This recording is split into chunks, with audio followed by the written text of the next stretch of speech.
Okay, Assalamualaikum dan selamat malam tuan-puan semua. Selamat datang ke sesi Facebook Live Midek to You. Alhamdulillah, Midek to You kini berada di dalam minggu yang kedua. Okey, sebagai permulaan, izinkan saya memberi penerangan ringkas mengenai inisiatif Midek to You.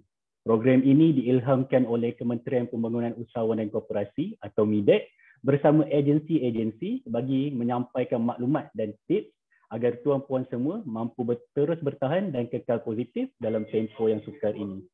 Sesi perkongsian ini akan berjalan setiap hari pada pukul 9 malam dan akan dikendalikan oleh agensi-agensi yang telah dikenal pasti. Okey, inskan bertuah kerana speaker pada malam ini bukan calang-calang orangnya. Okey, beliau akan mengupas dan memberikan tips kepada tuan-puan semua mengenai cara untuk kekal bersemangat bagi menguatkan diri dalam menghadapi apa jua cabaran. Seperti biasa, sesi ini akan berjalan selama sejam di mana speaker akan berbicara mengenai topik selama 45 minit. Manakala bagi baki 15 minit, saya akan membacakan soalan-soalan yang tuan-puan utarakan di ruang komen FB Live dan akan dijawab oleh speaker. Jangan lupa ya untuk type soalan tuan-puan di ruangan chat. Sebelum kita bermula juga, saya mohon agar tuan-puan semua boleh klik butang share agar lebih ramai dapat manfaat daripada sesi pada hari ini. Tuan-tuan dan puan-puan, pernah tak puan-puan mengalami situasi di mana semangat dan motivasi diri tiba-tiba hilang? Mula-mula bukan main lagi bersemangat ni kan.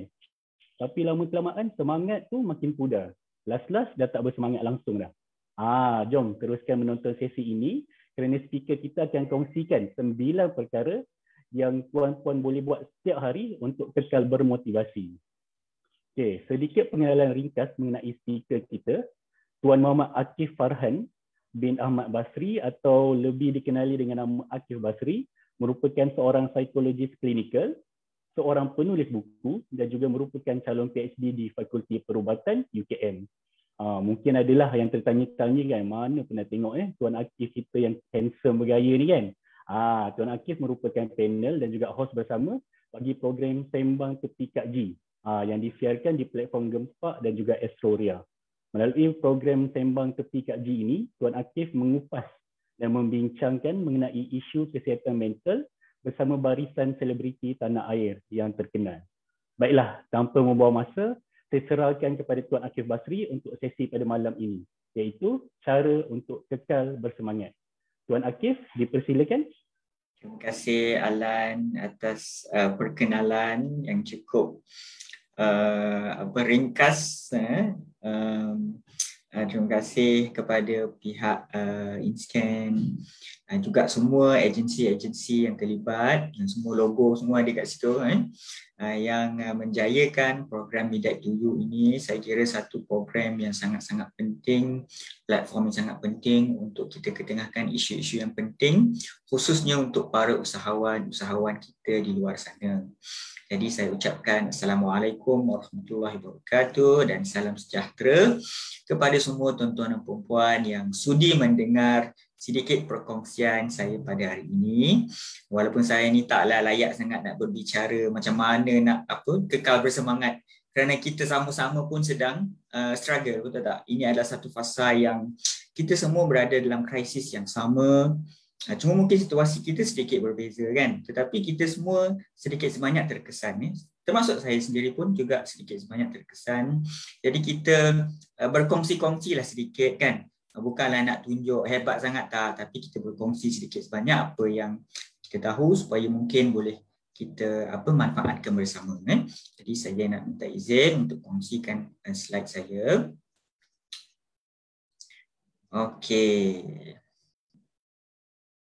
Okey, baik, saya mulakan jadi cara untuk terus kekal semangat cara untuk terus kekal semangat. Tapi sebelum kita bincang macam mana nak kekalkan semangat ni, ada 3 benda besar yang kita nak bincang hari ini, iaitu apa benda yang sedang berlaku sekarang, macam mana keadaan kesihatan mental orang-orang di seluruh dunia, bukan saja di Malaysia tetapi macam mana dekat UK, macam mana dekat Spanyol, macam mana dekat Italia. Italia baru menang Euro kan. Macam mana keadaan jadi kita tengok macam mana keadaan kesihatan mental penduduk dunia, penduduk bumi sekarang kan. Kemudian kita nak tengok juga apa sebenarnya yang kita sedang rasa ni kan. Kadang-kadang kita macam tak faham. Kita ni tengah macam penat, putus asa, rasa macam marah pun ada, rasa macam sedih, rasa macam tak bermaya, rasa macam tak bermotivasi, rasa macam dah tak ada harapan kan. Jadi ini semua perasaan-perasaan ni apa?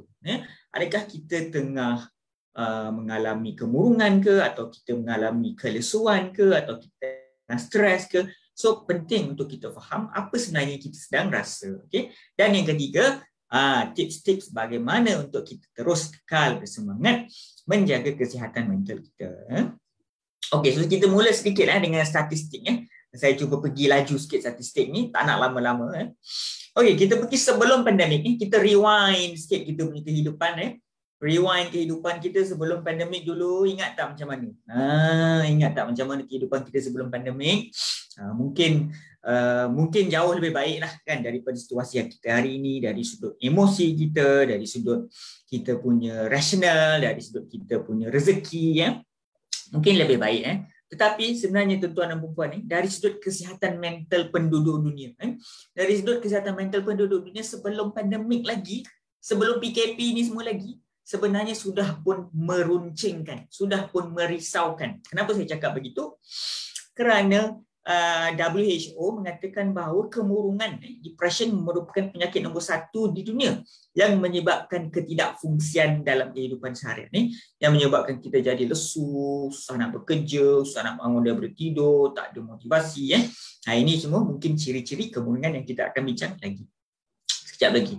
Juga daripada WHO, tuan-tuan dan puan-puan, mengatakan bahawa secara global di dunia ini setiap 40 saat seorang mati kerana bunuh diri. Na'udzubillah. Sangat sedih kita tengok statistik ni. Bayangkan setiap 40 saat, setiap 40 saat seorang mati kerana bunuh diri di dunia ini. Dan kita tengok pula dekat Malaysia, tadi tu statistik dunia kan, ini statistik di Malaysia sendiri. Kajian yang dilakukan oleh berskala besar, kita panggil kajian kesihatan dan morbiditi kebangsaan pada tahun 2019 Menteri Kesihatan pada waktu itu mengumumkan bahawa prevalence ni maksudnya boleh kata macam jumlah per populasi dekat Malaysia ni ada lebih daripada 500,000 rakyat Malaysia yang ada kemurungan, ataupun lebih kurang 1/3 ataupun 3/10 daripada rakyat Malaysia ada ciri-ciri kemurungan menurut kajian pada tahun 2015. Okey, itu tadi sebelum pandemik lagi, tuan-tuan dan puan. Sebelum pandemik lagi, maksudnya kesihatan mental sebenarnya sudah pun merisaukan, sudah pun menjadi satu isu besar penduduk bumi. Bukan saja kita, bukan saja jiran kita, bukan saja anak beranak kita, tetapi seluruh dunia sudah pun mula terkesan dari sudut psikologi. Tetapi tuan-tuan dan puan, selepas pandemik lagilah semakin terkesan dari sudut emosi, keresahan, kemurungan, trauma, tekanan, kelesuan, hilang motivasi, hilang jadi lesu, jadi lemah tak bermaya, rasa tidak berdaya, rasa marah. Jadi kesan daripada lepas pandemik dengan PKP 1, 2, 3, PKPD, PKPB, saya pun dah tak ingat dah ada berapa alfabet dari selepas PKP itu, PKP A, B, C, D semua saya pun dah tak ingat. Tetapi senang cerita, dah lama kita berada dalam situasi yang sukar ini. Sama-sama kita rakyat Malaysia seluruhnya berada dalam situasi yang sukar ini, dan kita semua kebanyakan daripada kita sangat-sangat terkesan sehingga mengganggu kita punya emosi dan kesihatan mental. Apatah lagi lah para usahawan kita yang mana punca pendapatan sumber rezeki mereka daripada jualan kan, daripada bisnes. Jadi lagilah apabila sektor tertentu tak dapat dibuka kan. Kita ni pula bukan essential services kan. Kemudian terpaksa tutup kedai, langsung tak boleh buka kedai, servis kita tak boleh nak jalankan. Kejap buka, kejap boleh tutup, kejap boleh buka sampai pukul 10, kejap kena tutup sampai pukul 8. Jadi sudah tentunya ini semua sangat merisaukan, membimbangkan kita, telah sedikit sebanyak telah merendahkan atau menghilangkan punca rezeki dan sumber pendapatan kita. Jadi sudah tentu dia sangat menjadikan kita lebih terkesan dari sudut emosi. Okey, jadi hari ini tuan-tuan dan puan-puan, saya nak bincang sikit, saya nak bawa sikit tuan-tuan dan puan-puan untuk mengenali kita punya emosi kita sendiri. Mungkin ada di antara kita rasa lesu, kita rasa penat kan. Tengok hari ini kes 13,000 tuan-tuan dan puan-puan. Bila baca tengok kes tu rasa kadang rasa risau, kadang tak terkejut dah. Kadang tu memang dah apa je lah, memang dah macam ni lah kan. Kadang tu ada yang memang setiap kali tengok tu, ya Allah, bila lah nak habis ni kan. Kadang tu rasa marah, kadang tu rasa penat, kadang tu rasa lesu, kadang tu dah Dan kadang tu nak tergelak pun ada, nak tergelak sebab dia tak boleh nak rasa apa-apa. Kadang tu macam apa-apa je lah, macam tu. So dia sangat bermain dengan emosi kita kan. So hari ni kita nak mungkin berbincang sedikit untuk mengenali kita punya emosi. Jadi saya nak bawa tuan-tuan dan puan untuk mengenali apa itu anxiety, apa itu murung dan apa itu lesu upaya. So anxiety lah bahasa Inggeris, murung ini depression, lesu upaya kita panggil burnout. Burnout kalau dalam bahasa Inggeris, burnout dalam bahasa Melayu lesu upaya. Okey, tapi sebelum kita nak mengenali setiap jenis isu-isu kesihatan mental ini, saya nak bawa tuan-tuan dan puan-puan untuk sedikit apa orang kata kisah-kisah yang saya sendiri reka lah supaya kita dapat lebih memahami. Okey, so hari ini kita nak bercerita tentang kisah A. Cerita A. Ni nampak apa ni A ni, tengok rambut kerinting, dahi berkerut, tengok tangan kat kepala. Jadi A ni sentiasa rasa gerisah, gerisah, dada berdebar-debar, banyak risau benda yang belum jadi dan jantung dia sentiasa berdegup laju. A ni dia tak tahu kenapa dia gerisah. Kadang-kadang baru nak tidur pun rasa gerisah. Malam susah nak tidur, bangun tidur pun rasa macam tak cukup tidur, masih rasa penat. Orang kan selalu kalau bila tidur, bangun sepatutnya segar kan, ini tak. Bangun tidur pun rasa penat, rasa gelisah, tak sedap hati, tak sedap badan. Tambah-tambah bila tengok kes setiap hari, bertambah gelisah. Semalam 11,000, hari ni 13,000. Makin apa orang kata, dahi tu makin berkerut-kerut. Memikirkan bisnes yang sudah lama tidak dapat berjalan. Jadinya tinggal pula di PKPD, di kawasan Selangor ni, PKPD lagilah banyak sektor-sektor yang telah ditutup dan tak dapat nak beroperasi. Tetapi A ni ada sewa kedai. Sewa kedai kena bayar tapi kedai tak boleh nak buka. Allah, sangat sedih situasi A. Jadi A ni dah lah selalu gelisah, tapi pernah sekali tiba-tiba A ni rasa susah nak bernafas. Dia rasa macam nak tercekik, dada rasa sempit. Dia rasa macam tercungap-cungap, susah nak bernafas, rasa macam in a way dia macam rasa macam aku ni nak mati ke, dia punya perasaan dia tu. So apa sebenarnya yang dialami oleh A ini?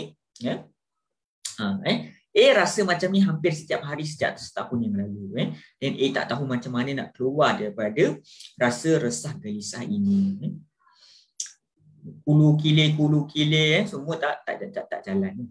Okey, jadi itulah sebenarnya tuan-tuan dan puan yang dipanggil anxiety. Malah bukan saja anxiety tetapi kisah A ni dia ada anxiety dan serangan panik. Anxiety dan serangan panik. Serangan panik, anxiety ni yang resah gelisah tadi tu, dia tak sedap hati, tak tenang. Tetapi yang tiba-tiba macam tak boleh bernafas, dada macam rasa sempit, tak boleh nak bernafas, rasa macam tercungap-cungap, tiba-tiba dada berdegup laju, itu serangan panik. Jadi anxiety dengan serangan panik ni tuan-tuan, dia macam kawan baik. Dia macam kawan baik. Kadang-kadang tu dia datang bersama-sama. Okey, jadi apa itu anxiety? Okay, anxiety adalah banyak risau tentang benda yang belum berlaku. Macam mana lah aku nak bayar duit sewa kedai ni? Macam mana bulan depan aku nak bayar? Bulan ni boleh lagi nak korek-korek KWSP, Sinar, Citra. Bulan depan macam mana aku nak bayar duit sewa? Bila PKP ni nak tamat? Macam-macam benda risau yang kita belum, macam mana nak bagi anak bini makan apa? Nak makan pasir. Macam-macam kita risau benda-benda yang belum berlaku. Ini namanya anxiety. Kerisauan yang melampau, sangat-sangat risau.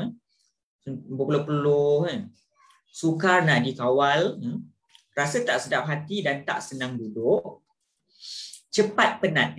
Kadang tu tak adalah kita jogging ke, tak adalah kita macam baru lepas lari padang, tak ada, tapi macam penat je, masa lesu je. Baru bangun tidur dah penat. Bayangkan, patut baru bangun tidur segar, ini tak, baru bangun tidur dah penat balik dah. Macam mana? Cepat penat. Dan susah nak kawal, rasa cepat nak melenting. Kadang tu cepat je nak marah sebab kita ni banyak risau. Dalam hati ni banyak kegelisahan, banyak risau, mampu kita nak sara berapa lama lagi kita mampu bertahan.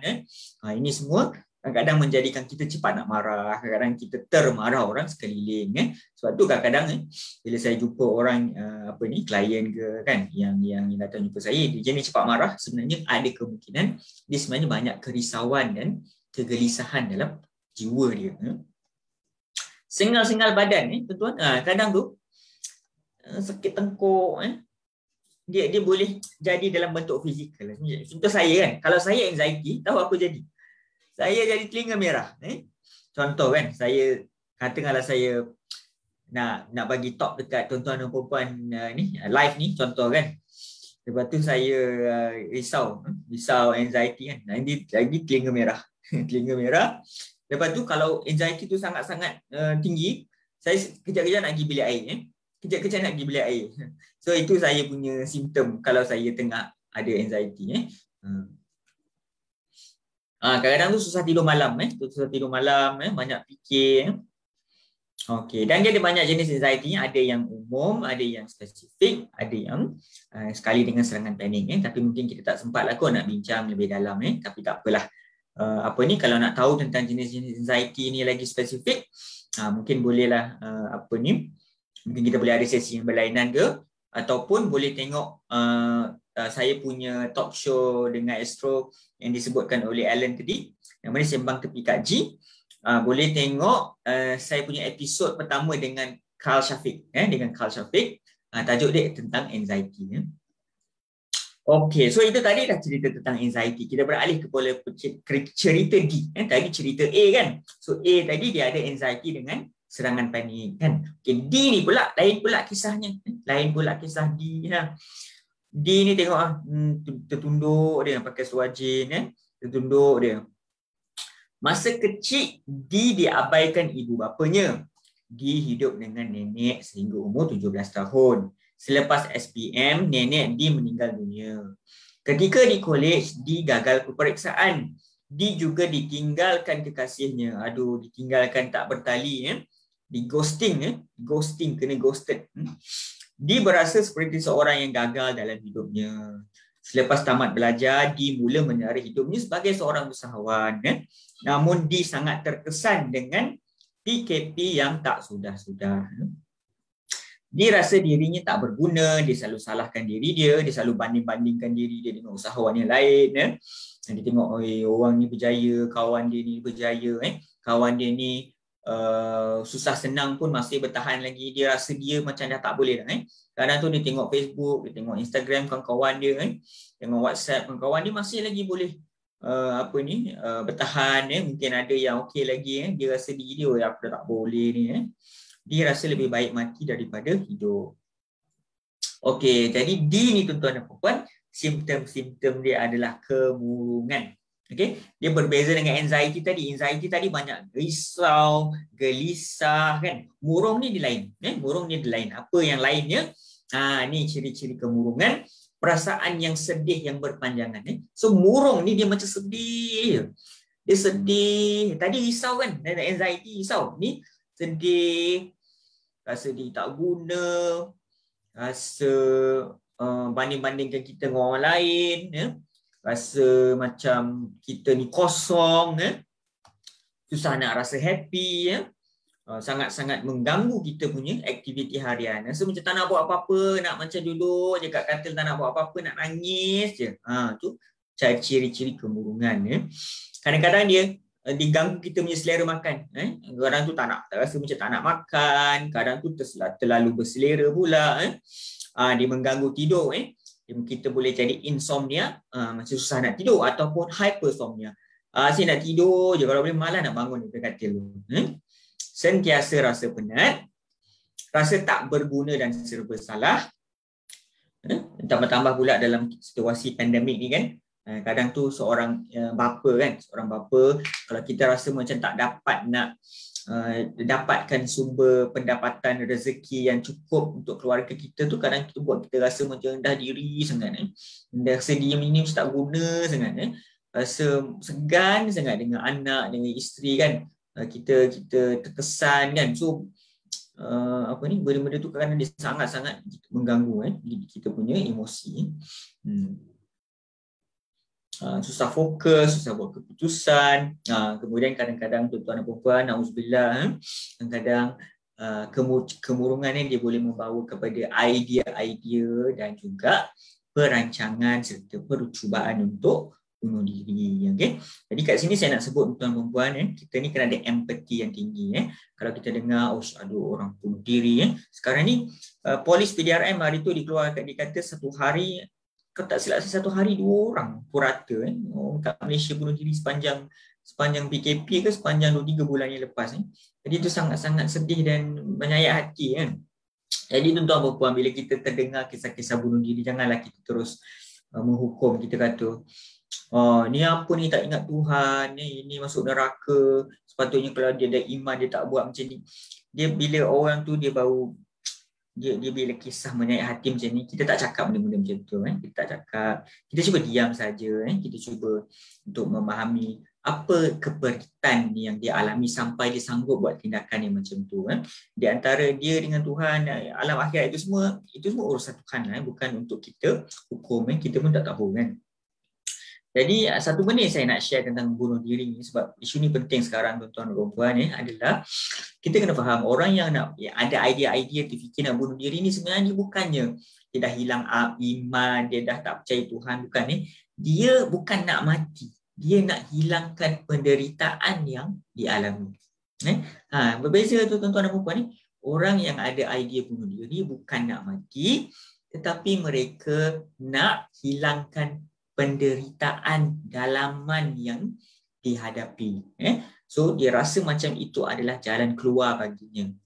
Sebab tu kadang-kadang bila ada orang yang ada niat-niat nak bunuh diri ataupun dia beritahu dia nak bunuh diri, kadang kita dengar, janganlah terus bagi dia nasihat, kau ni apa, maksud kau tak ingat Tuhan kan. Kita dengar, kita cuba faham isi hati dia, kita dengar apa yang buat kau fikir macam ni, kita dengar, itu sangat-sangat penting. Sangat-sangat penting. Kita kalau boleh tak cakap apa-apa pun tak apa. Tak payah nak bagi dia nasihat panjang jela, tak payah nak tazkirah dia panjang-panjang pun tak apa. Just dengar je dulu. Itu sebenarnya boleh meringankan beban seseorang yang ada idea untuk bunuh diri.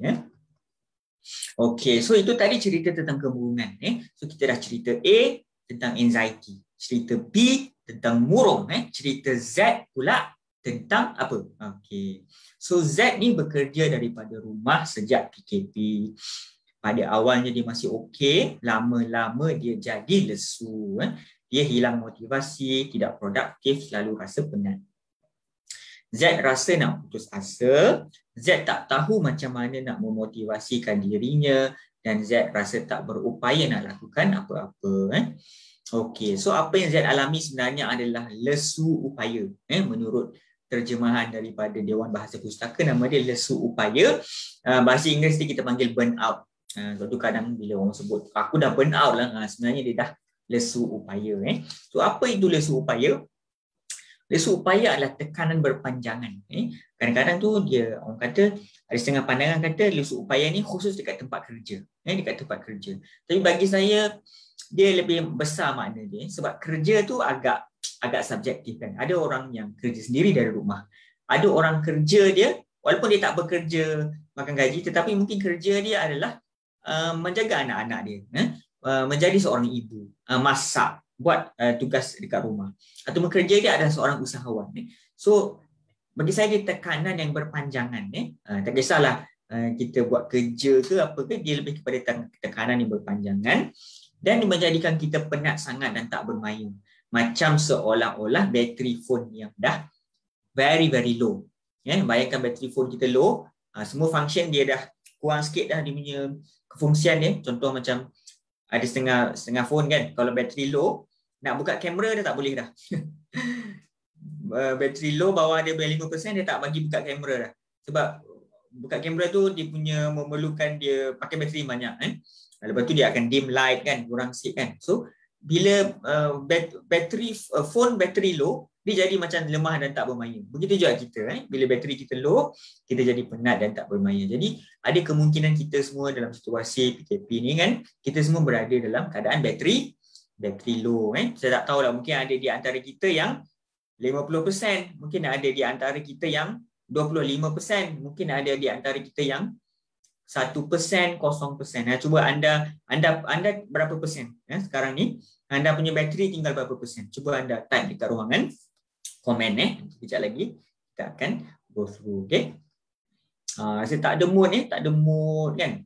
Rasa tak bermaya, hilang motivasi kan? Ini semua lesu upaya nama dia. Kurang produktif.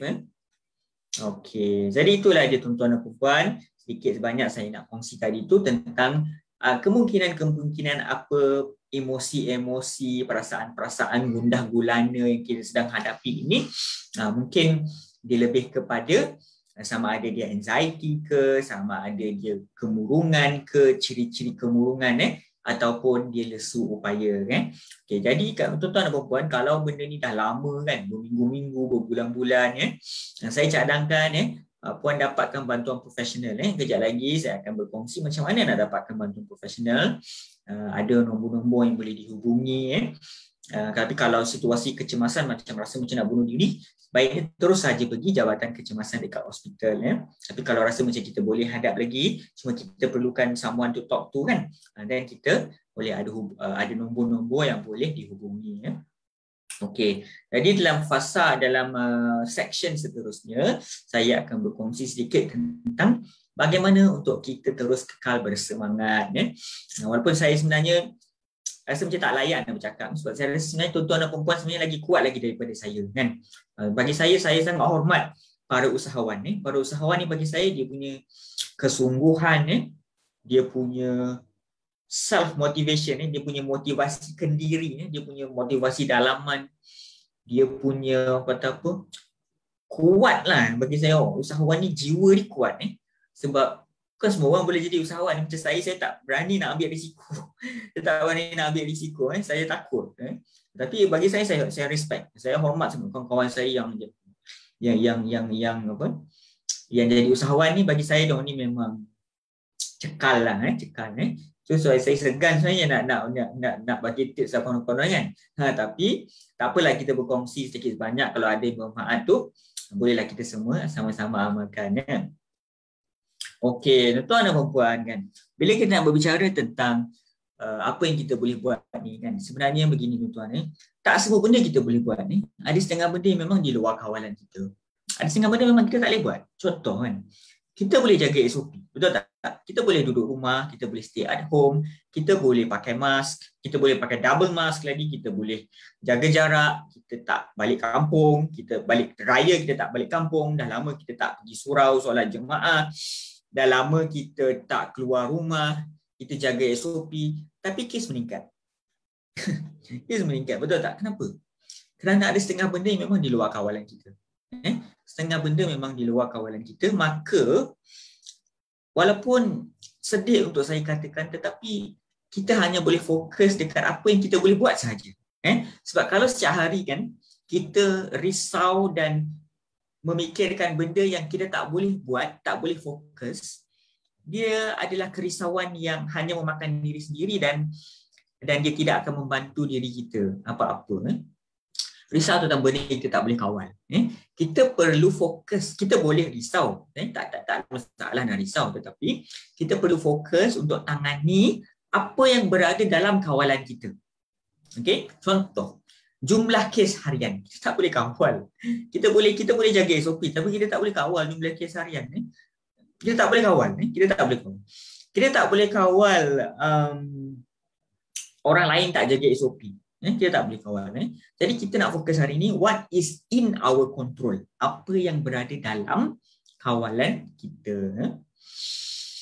Okey, sebab tu saya kata focus on what you can control. So hari ini perbincangan saya nak bawa kepada bagaimana nak terus kekal bersemangat, tapi benda yang kita boleh buat. Dalam skop benda yang kita boleh buat dekat rumah. Kan? Sebab sekarang ni semua tak boleh keluar rumah kan. So apa yang kita boleh buat kat rumah? Okey, so saya bagikan kepada tugas kita dalam individu dan juga dalam masyarakat. Okey, so secara umumnya tuan-tuan dan puan, kita semua manusia ni kita ada 4 elemen dalam badan kita. Kita semua ada 4 elemen. Kita ada biologi kita, bio, kita ada psycho ataupun psikologi, kita ada sosial dan kita ada spiritual. Okey.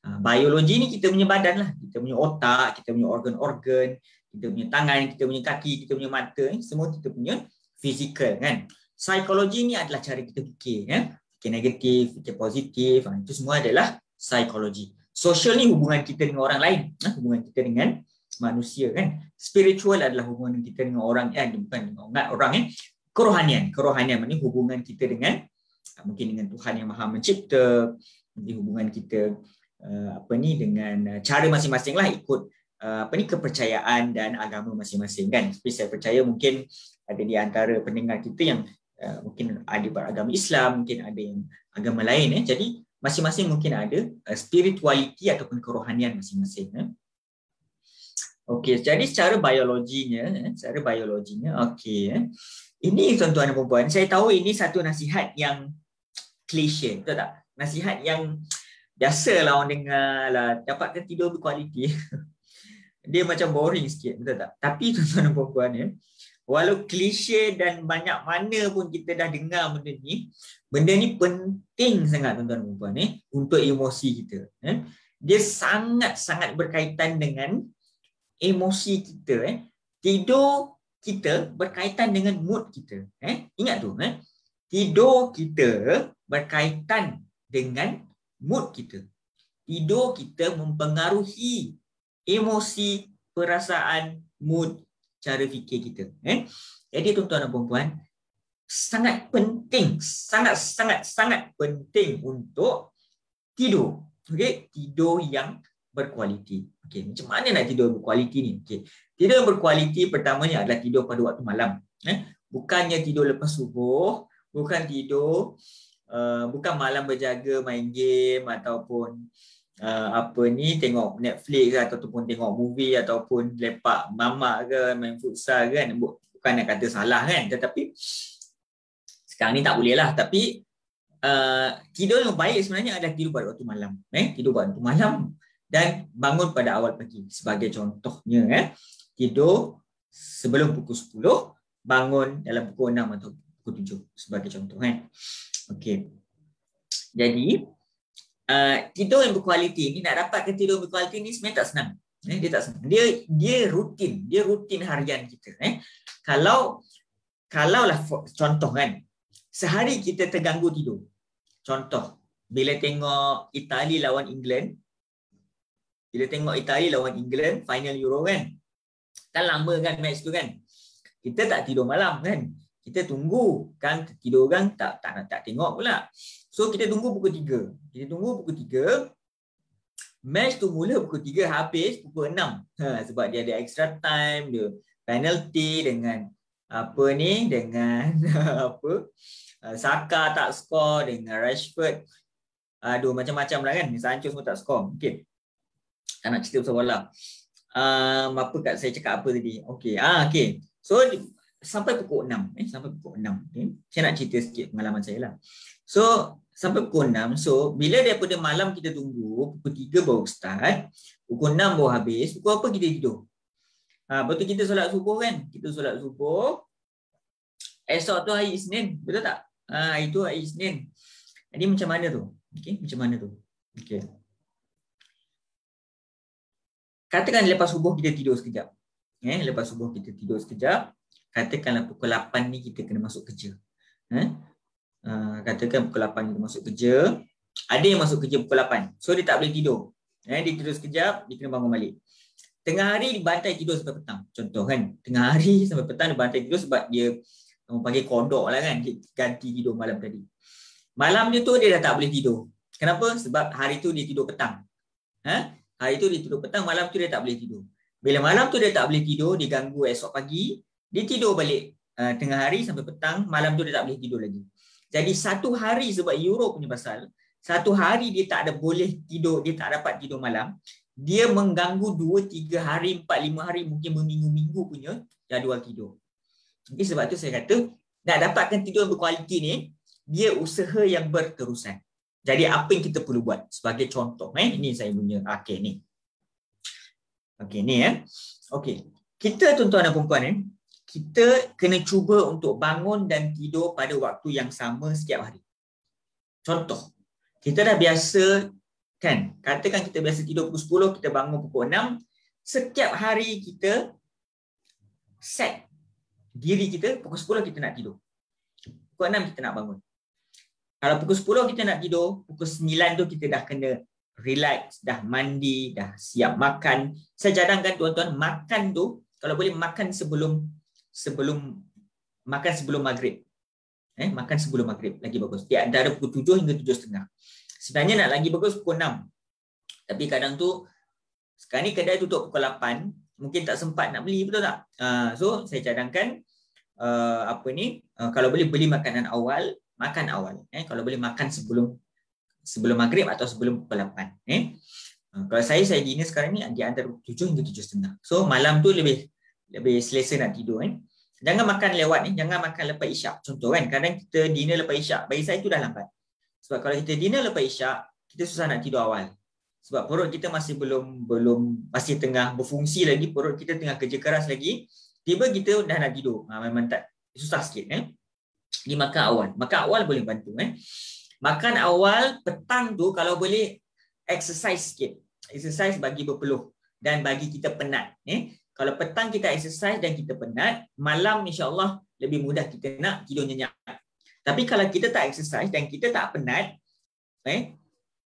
kita tak memenatkan badan, kita tak keluar peluh, susah sikit malam kita nak tidur nyenyak. Senang nak terjaga dan sebagainya. Jadi kalau kita exercise, kita memenatkan diri, lebih baik untuk kita tidur malam. Okay. Kenapa saya kata kena bangun dan tidur pada waktu yang sama?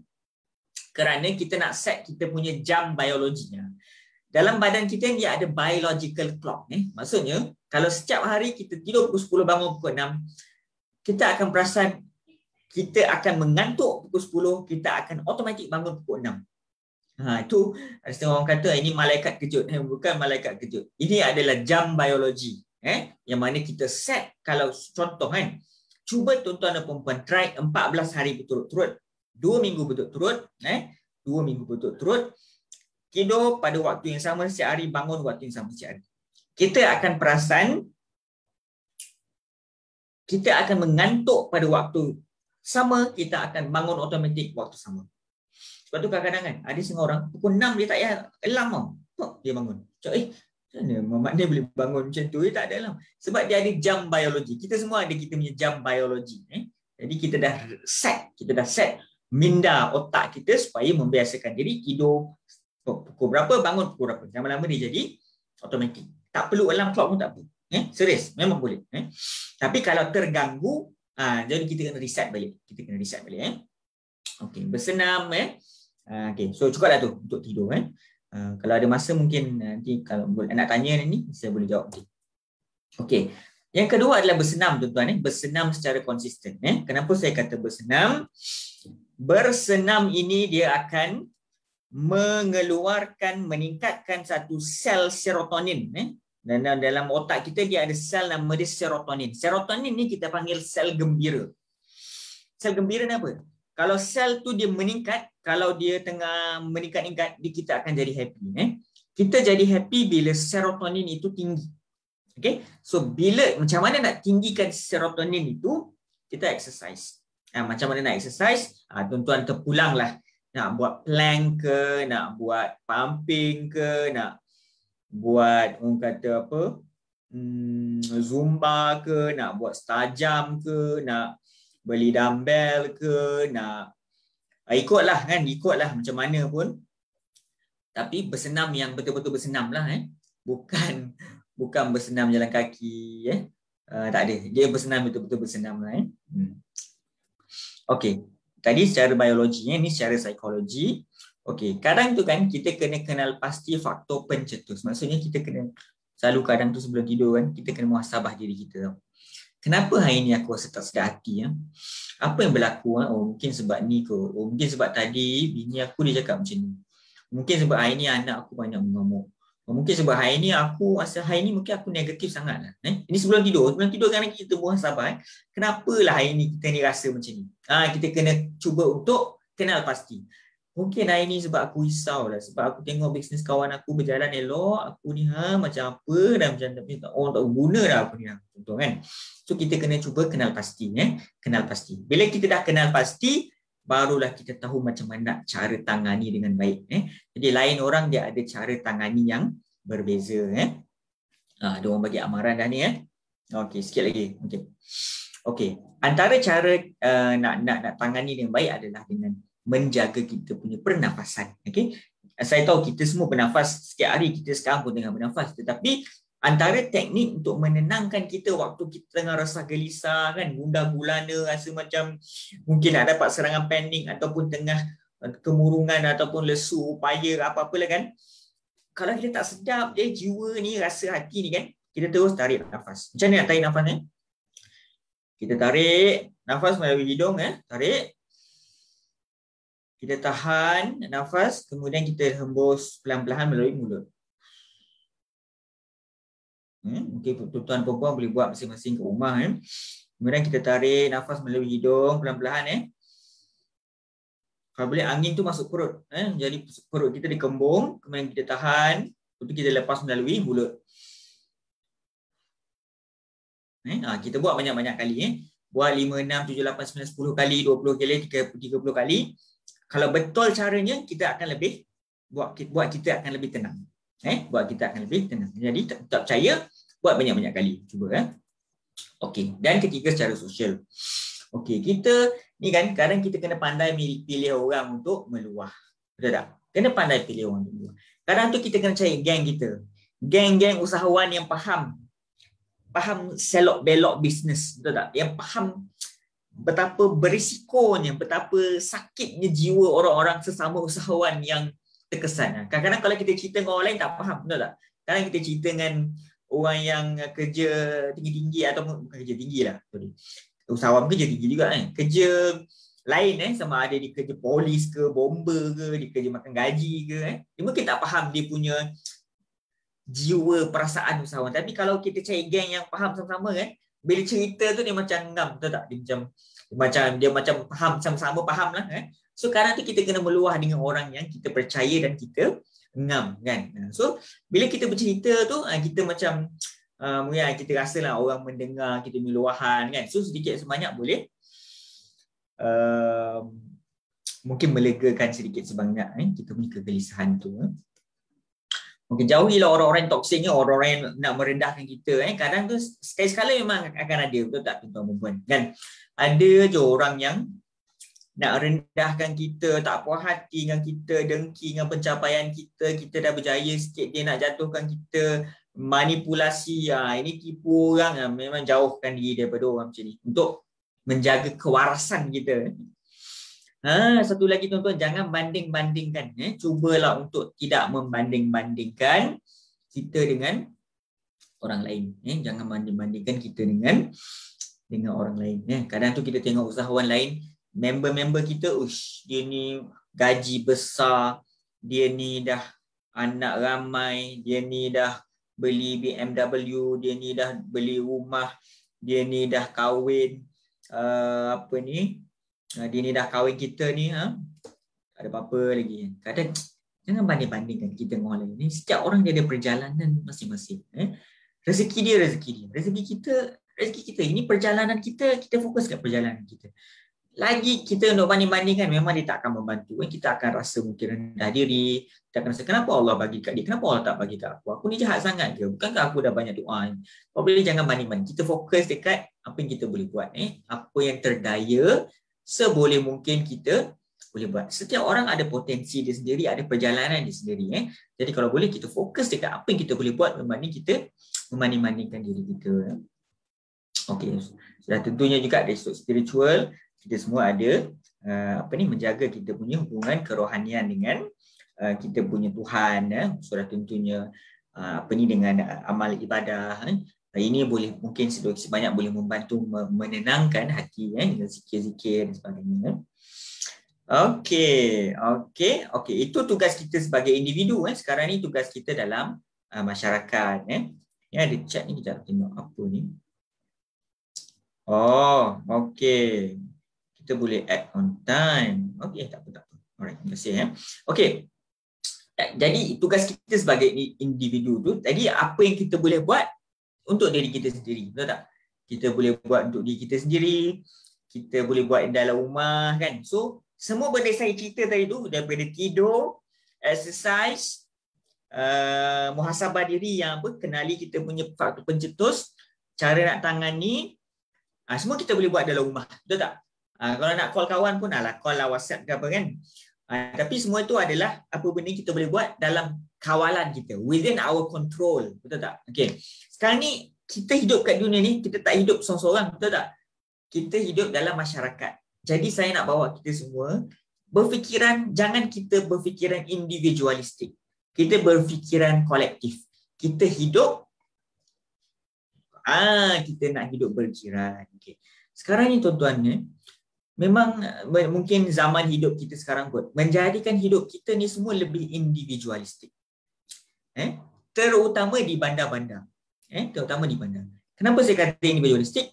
Kita dah tak tegur jiran. Kita masuk lift, kita tegur orang. Tak tegur. Kita ada tukar makanan dengan jiran-jiran. Kita bertegur siapa tak dengan jiran-jiran. Ramai orang-orang khususnya di bandar hidup individualistik. Sedangkan tuan-tuan dan puan, hidup berjiran tegur jiran, kenal jiran. Jiran tanya khabar kita, kita tanya khabar jiran. Tukar-tukar makanan, kadang ada setengah tukar-tukar lauk kan. Kadang tu bila contoh bulan Ramadan kan, kita tukar-tukar, kita belikan iftar, kita bagi dia kuih sikit, bagikan. Benda ni tuan-tuan, hidup berjiran adalah satu keindahan dan kenikmatan yang kadang kita lupa. Hidup secara kolektif.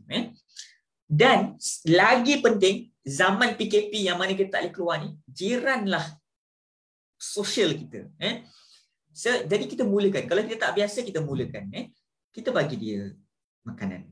Kita tegur dia. Apa khabar pakcik? Apa khabar? Khabar bro? Tanya dia. Okey tak apa-apa? Nak perlu kebantuan apa kan? So, hidup berjiran ni sebenarnya sangat penting untuk connectedness ataupun menjadikan kita ada hubungan fizikal dengan manusia. Walaupun kita tak boleh nak balik kampung, jumpa mak ayah ataupun jumpa kawan-kawan kan. Jumpa tunang kan, contoh kan, jumpa awet kan. Tapi kita boleh jumpa jiran. Dan kadang kita lupa kita ada jiran. Jadi membina hubungan dengan jiran bagi saya penting. Khususnya dalam situasi kita seperti ini yang mana kita terkurung, jiranlah kita punya kawan. Jadi bertegur siapalah dengan jiran. Okey, jadi bagaimana nak mendapatkan bantuan profesional? Kalau kita rasa macam kita nak check lah diri kita, aku ni macam tak sedar hati lah, aku dah cukup macam-macam, aku tak tahu macam mana nak buat. Jadi saya carankan dapat bantuan profesional. Tak perlu kata macam, tak perlu tunggu macam kalau aku dapat bantuan profesional ni kan orang cakap aku gila lah. Tak ada. Ini pemikiran kolot lama punya. Kita sekarang ni dah 2021, semua orang boleh dapatkan bantuan profesional kesihatan mental. Macam mana nak dapatkan? Okey, pergi ke klinik kesihatan. Pergi ke klinik kesihatan terdekat. Pertama isi borang DAS. Ini boleh dapat online. Bawa borang ke klinik kesihatan, ini kena bayar RM1. Kemudian buat temu janji dengan pakar di hospital. Cakap nak jumpa pakar psikiatri atau psikologis. Bawa surat rujukan yang daripada klinik kesihatan tadi. Buat temu janji dengan hospital dan hadir pada tarikh yang ditetapkan. Biasanya appointment RM5 di hospital kerajaan. Saya faham sekarang ni situasi sebab COVID sangat kritikal, mungkin dikurangkan servis untuk perkhidmatan kesihatan mental. Tetapi sebab itu saya cadangkan kita boleh menghubungi nombor-nombor daripada yang tertera. Sebagai contoh ada NGO yang saya tunjuk talian Reach You, boleh hubungi dia, ada kaunselor dia. Ini Miasa, anda boleh Google Miasa, MIASA, mereka juga ada mereka punya servis counselling dan ini free. Ini adalah talian hotline yang percuma. Befrienders 0379568145. Jadi boleh hubungi. Tetapi sebab saya katakan tadi boleh hubungi hotline, boleh meluah dengan kawan, boleh meluah dengan orang yang kita percaya, boleh bertegur sapa dengan jiran, menjaga hubungan dengan jiran, menjaga tidur, cuba exercise. Jadi kita cubalah untuk buat sedaya upaya apa yang kita termampu, tuan-tuan dan puan-puan. Okay. Jadi itu sahaja saya punya perkongsian slide. Tepat 9.50 ni saya berhenti. Akhir kata daripada saya sebelum kita pergi ke sesi seterusnya, sesi soal jawab, saya nak kita semua berada dalam situasi yang sukar dan sudah tentunya saya yang bercakap ni lebih mudah untuk kita amalkan, betul tak? 5 bulan untuk kita amalkan betul-betul macam mana kita nak buat benda ni kan.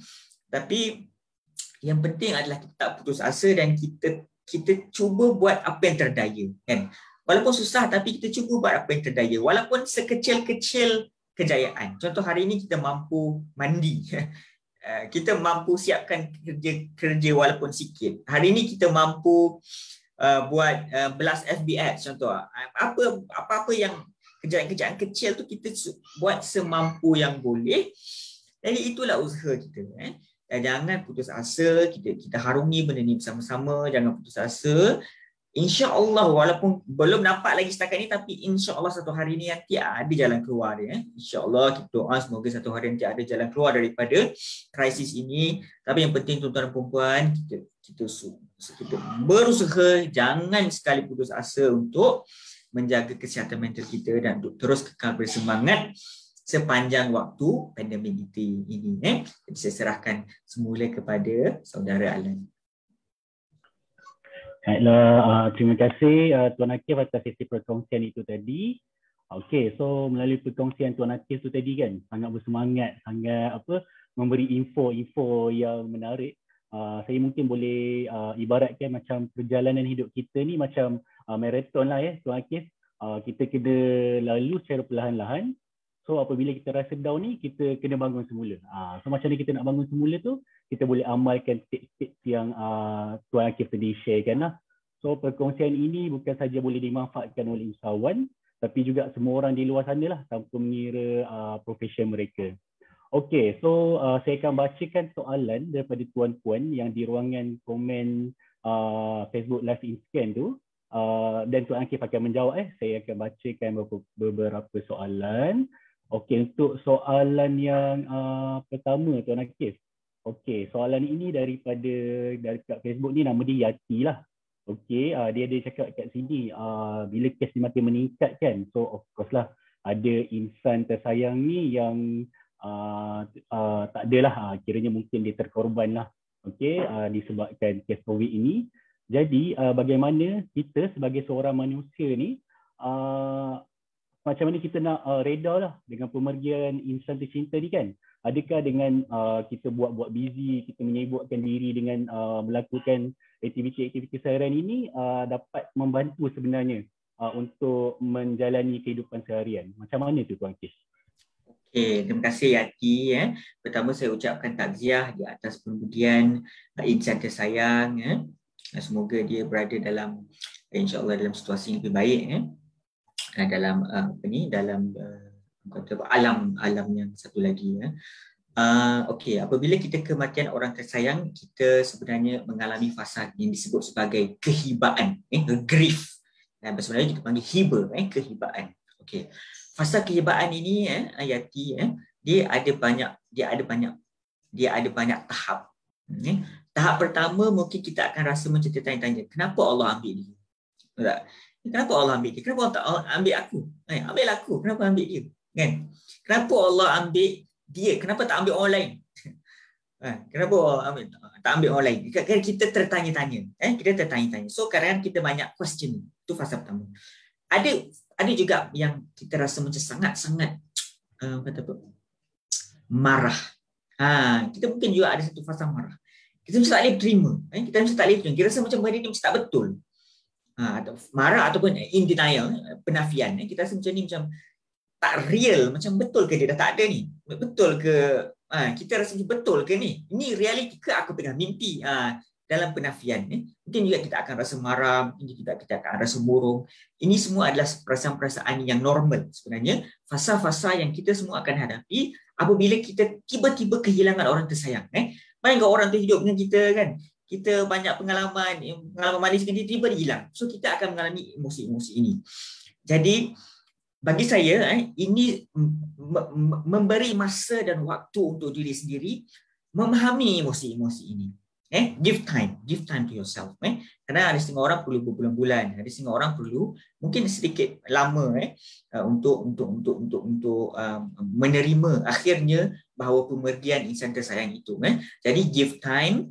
It's okay kalau kita ada rasa perasaan-perasaan yang saya sebutkan tadi itu. Kalau puan rasa macam sangat-sangat tak boleh terima, saya cadangkan cuba untuk call bantuan-bantuan yang ada yang saya sebutkan tadi. Tapi kalau ada orang terdekat yang kita boleh nak cerita, nak luahkan, yang pandai mendengar, saya rasa pergi dekat orang terdekat itu. Okey, so itu saja jawapan pendek untuk Yakin. Terima kasih Tuan Akif. Okey, saya bacakan soalan yang kedua. Saya rasa ni ada kena mengenai sikit lah macam yang Tuan Akif cakap tadi kan, seorang pendengar tu. Soalan ini daripada Cik Anissa Anwar. Dia kata kat sini, bagaimana nak jadi pendengar yang baik bila ada rakan-rakan ni yang dia suka bagi tahu lah kan macam mana betapa penatnya mereka, betapa burn out-nya mereka dalam pandemik ni. Yang tu macam mana pula Tuan Akif? Okay, saya dia tulis buku memang macam mana nak jadi pendengar yang baik. Memang buku saya tajuknya K-Corp. K-Corp. Boleh tengok dekat dekat saya punya Instagram, dekat saya punya Twitter, Akif Basri. Ada link dia tu. Okay, buku saya tu dia memang cerita macam mana kita nak respon bila orang meluah kat kita. Kan kadang kita macam kaku kan. Kita nak cakap, nak bagi nasihat ke nak mendengar? Nak cakap apa? Kadang tu kita bagi nasihat, dia macam tak nak terima kan. So kita ni nak respon macam mana? Macam ni kita nak jadi pendengar yang baik kan. Jadi banyak saya cerita dalam buku tu. Tapi mungkin satu je tips saya boleh share dalam masa kesempatan waktu kita ada ni adalah bila dia bercakap tu, kita jangan tergesa-gesa sangat nak bagi nasihat. Kita dengar je, kita dengar, kita angguk, kita dengar and then kita macam mengiyakan apa dia cakap. Kita mengiyakan dan kita membayangkan keperitan dia tu. Itu satu tips. Jangan tergesa-gesa sangat nak bagi dia solution, nak bagi dia, nak betulkan masalah dia, nak bagi dia nasihat. Dengar dulu betul-betul. Itu saja untuk dalam keterbatasan waktu ni. Alright, Tuan Akif. Okey, kita banyak soalan ni Tuan Akif. Kalau boleh saya memang nak bacakan semualah. Okey, so ada lagi beberapa soalan saya akan bacakan. Seterusnya Tuan Akif, soalan daripada Encik Badrul Amin Abdul Rahman. Okey, dia kata kat sini. Saya selalu ambil masa 30 minit ke 1 jam untuk tidur. Walaupun pejam mata, senyap dan dalam gelap, setiap kali nak tidur memang akan fikir macam-macam. Adakah benda ini normal atau kalau tak, macam mana cara untuk tidak fikir macam-macam ni lah kan sebelum kita nak tidur. Yang tu macam mana? Okay, okay. Very good. Very good. Soalan ni sangat baik. Okay, saya suka soalan ni. Okay. Dia punya tips dia macam ni. Lagi lama kita dekat katil, kita cuba nak tidur tapi tak boleh tidur, sebenarnya dia tak akan membantu kita tidur. Okay? Dia punya teori dia macam tu. So apa kita kena buat? Kita hanya pergi kat katil tu bila kita mengantuk sahaja. Bila kita dah cuba tidur, kita dah mula membayangkan macam-macam, dah tak boleh tidur, kita bangun. Kita bangun daripada katil, mungkin kita duduk ke dekat sofa, buat benda yang relaxing. Dengar lagu ke, ataupun baca buku ke, ataupun kalau boleh bukan yang berunsur skrin. Kalau boleh jangan tiba-tiba buka Twitter, buka Facebook, kan bergeliga balik otak pula. Kita nak buat benda yang relaxing, tetapi bukan atas katil. Once kita dah rasa mengantuk, kita pergi balik kat katil. Okay? Kenapa? Kerana kita nak membina, kita nak otak kita faham katil ni tujuan dia untuk tidur.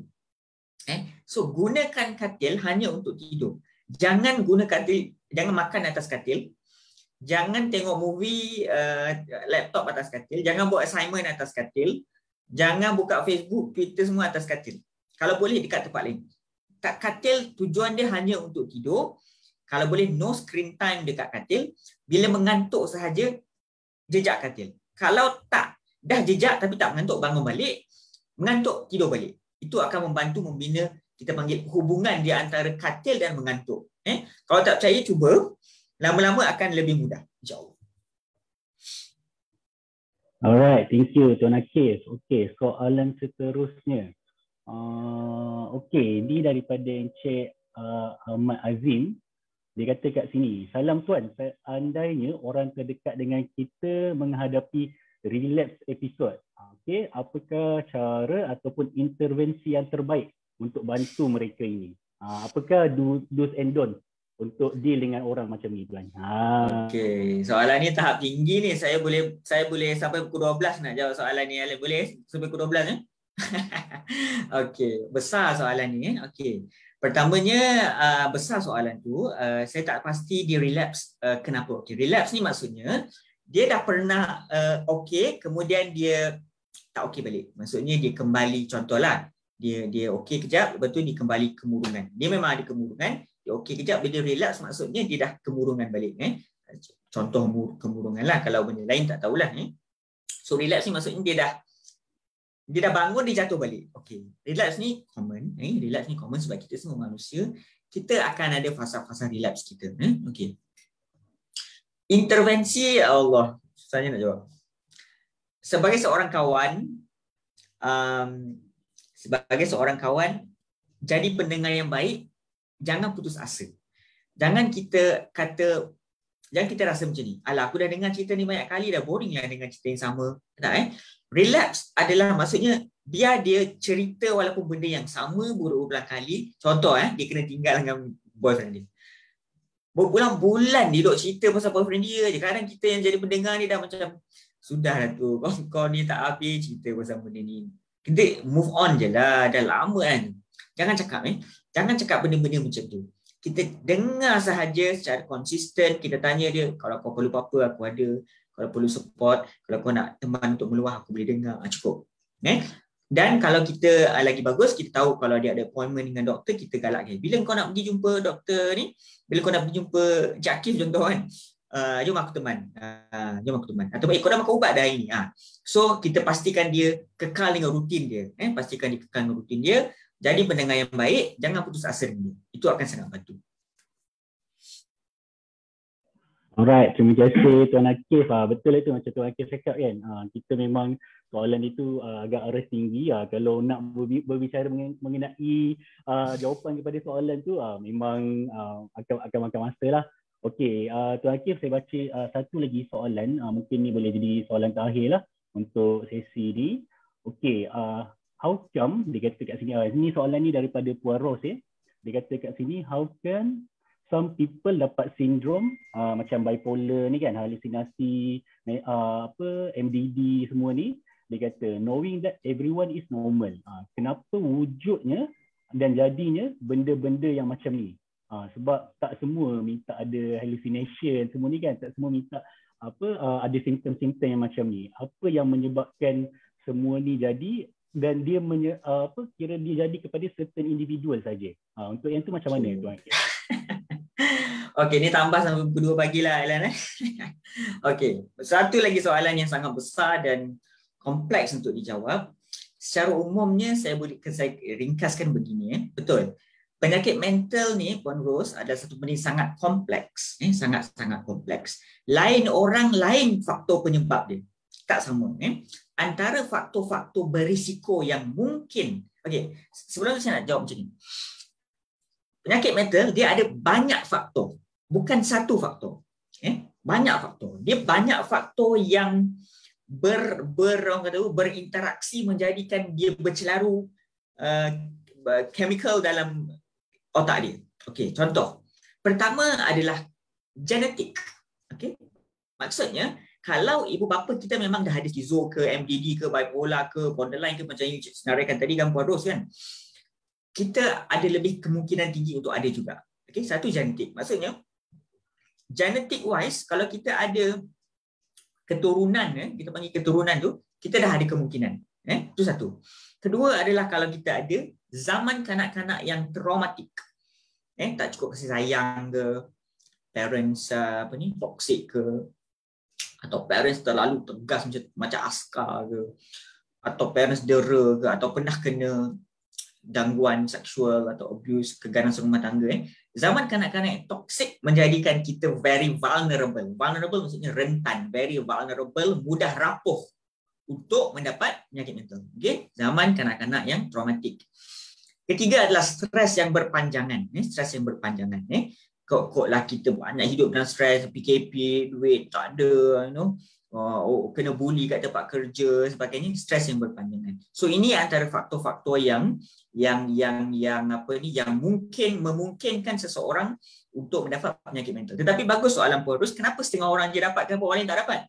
Sebab dia sangat kompleks. Sebagai contoh, saya nak bagi sikit je contoh.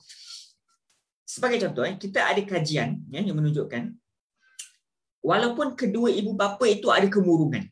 Kedua bapa ni ada kemurungan kan. Sepatutnya by right kan, genetik anak-anak adalah kemurungan, betul tak? Tetapi mungkin anak yang dapat kemurungan, mungkin anak yang tak dapat. Dah kenapa pula ada yang dapat, ada yang tak dapat? Kerana seorang ni mungkin walaupun dua-dua ada genetik kemurungan, tetapi seorang ni dia lebih pandai untuk cope, dia lebih pandai untuk tangani, dia lebih pandai untuk meluah, dia lagi banyak pandai kawal stres. Seorang lagi ni bila stres dia tak tahu macam mana nak buat, dia membinasakan diri dia sendiri. Contoh, dia banyak dia tak jaga kesihatan mental dia, dia tak tidur cukup, dia sentiasa kehidupan dia terus menerus dalam stres. So ada banyak sangat faktor yang kenapa dia ni ada, dia ni tak ada, dia ni ada, dia ada. Setiap kes tu kita kena tengok secara rapi. Kenapa? Setiap orang berlainan dan unik faktor tersendiri. Dia tak ada satu sebab, semua orang sebab yang sama. Dia bukan macam tu kan? Alright, terima kasih Tuan Akif. Okey, terima kasih Puan Ros juga lah atas soalan terakhir itu tadi. Okey, bersesuaian dengan topik pada malam ini, saya juga ingin kongsikan sedikit info terkini. Okey, MIDEC melalui BLAZE turut menyediakan inisiatif baru iaitu Adu at MIDEC. Okey, inisiatif daripada MIDEC ini adalah untuk membantu usahawan dengan menyediakan talian khas bagi usahawan untuk hubungi dan mendapatkan bantuan.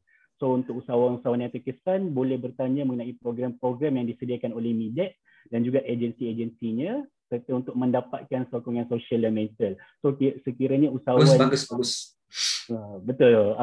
Inisiatif terbaru daripada MIDEC lah, Adu at MIDEC ini, sekiranya usahawan di luar sana memerlukan bantuan kan, rasa untuk mencari pendengar, okey, boleh simpan dan save nombor ini 1-300-88-1020. Sekali lagi 1-300-88-1020 sekiranya anda memerlukan bantuan dan perlukan teman untuk mengadu. Baiklah, okey, selaras dengan itu juga saya ingin menyampaikan sedikit pesanan juga. Jangan lupa untuk terus mengikuti inisiatif MIDEC to You ini dengan melayari Facebook page MIDEC dan juga agensi-agensi setiap hari pada pukul 9 malam. Okey, sebelum kita akhiri sesi kita, kami ingin memaparkan satu video pesanan ringkas oleh Datuk Dr. Haji Muhammad Fazilah Kamsah yang bertajuk Tips untuk Ceria. And happy people will produce their best. When you are happy.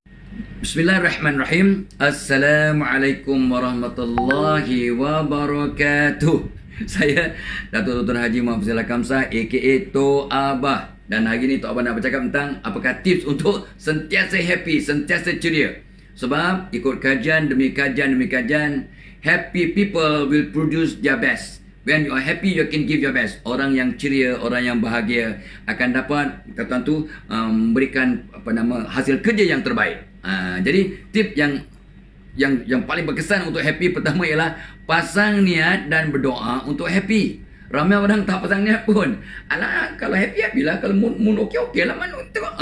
So ya Allah, lepas subuh ya ataupun sebelum tidur waktu malam, jadikan aku besok pagi kalau panjang umur, jadikan aku esok happy, ceria, bersemangat, berkobar-kobar untuk buat kerja dengan terbaik mungkin. Tetapi kalau besok aku ditakdirkan meninggal dunia, ya Allah, matikan aku dalam iman, dalam husnul khatimah. Contohnya, jadi pasang niat dan berdoa untuk sentiasa happy. Satu, kalau itu yang anda buat dengan sungguh-sungguh, dah cukup syarat untuk happy sebenarnya. Sebab doa silahul mu'min. Engkau minta, aku berkenan. Satu. Nombor dua, belajar untuk benar-benar bersyukur. Orang bersyukur pasti happy. Tapi orang yang happy, kadang-kadang dia tak bersyukur. Orang bersyukur pasti happy. Apa dia dapat pun dia bersyukur. InsyaAllah. Ya, jangan tunggu bahagia untuk bersyukur. Bersyukurlah, awak akan bahagia. Pernah dengar tak? Itu kata-kata ulama tu. Jangan tunggu bahagia baru bersyukur. Bersyukurlah, anda akan bahagia. So, salah satu tip yang terbaik untuk bahagia dan happy ialah bersyukur. Bersyukur dalam hati, bersyukur pada lidah dengan memuji Allah, berzikir, bersyukur pada tindak tanduk. Artinya kita benar-benar buat apa yang terbaik untuk mempamerkan kesyukuran. Nombor dua. Nombor tiga. Untuk happy, bersihkan hati. Kalau hati kotor, can you be happy? Hati kotor. Ya, jadi bersihkan hati kita tiap-tiap hari dengan, maaf ya, ulangan solat taubat, istighfar, maafkan orang, baca Quran, sedekah subuh, ya, zikir-zikir dan sebagainya. Ya, kalau boleh puasa sunat, ini dapat mencuci hati kita, dan hati yang bersih InsyaAllah dapat mendanggapi dan dapat kata orang tu bermastautin kebahagiaan. Ya, sebab hati yang bersih adalah kata tu tapak untuk bahagia yang hakiki. Cuci hati setiap hari. Jangan sanitize tangan, sanitize pelitup muka, sanitize tempat kerja tapi tak sanitize diri. Ya. Nombor 4, programkan minda setiap hari untuk happy. Ya. Setiap pagi kita bangun tidur dengan senyuman. Bangun tidur dengan senyuman. Ya. Alhamdulillahillazi ahyana ba'dama amatana wa ilaihi nusyur. Allahumma inni as'aluka ilman nafi'a wa rizqan thayyiba wa amalan mutaqabbala. Doa yang Nabi ajar untuk kita baca waktu pagi. Ya, bila kita bangun pagi dengan positif. One positive thought in the morning will make your whole day positive and happy. Ni kajian psikologi. Satu, pemikiran positif, bangun tidur dengan senyum dan angkat tangan berdoa kalau boleh menghadap kiblat, maka anda akan bahagia dan ceria sepanjang hari. Wow. Ya, dan bangun pagi tu niat untuk ceriakan orang rumah kita, orang di rumah kita lah. Ya, kalau awak adik-beradik, ceriakan adik-beradik, ceriakan mak bapak, ceriakan pasangan, ceriakan ahli keluarga. Wow. Ya, perongengkan minda setiap hari untuk happy. Seterusnya, apakah tip untuk sentiasa bahagia? Besarkan aura diri kita. Besarkan aura. Aura ni ialah nur ataupun cahaya yang ada di sekitar badan kita.